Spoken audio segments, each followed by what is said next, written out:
Magandang hapon po. Nag-inspeksyon ng MMDA sa mga bus na bumabiyahe sa EDSA. Ngayon lang daw masusubukan kung epektibo nga ipinatupad na bus number coding scheme. Walang stranded na pasahero pero marami ang na-impound at nahuli sa inspeksyon dahil ang ilan ay walang plaka sa likod.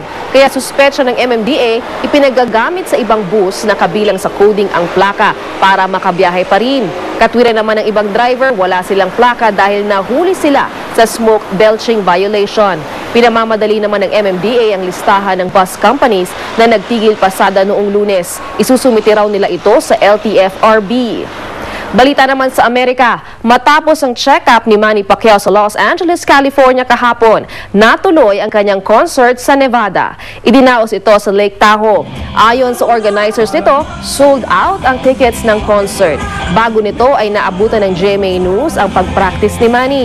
Maliksi si Pacman at minsan nga ay napapasayaw pa.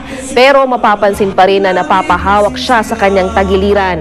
Masakit pa rin daw ito dulot ng laban nila ni Antonio Margarito pero kaya naman daw ito ng pambansang kamao. Mula sa tahanan ng katotohanan, ako po si Lala Roque.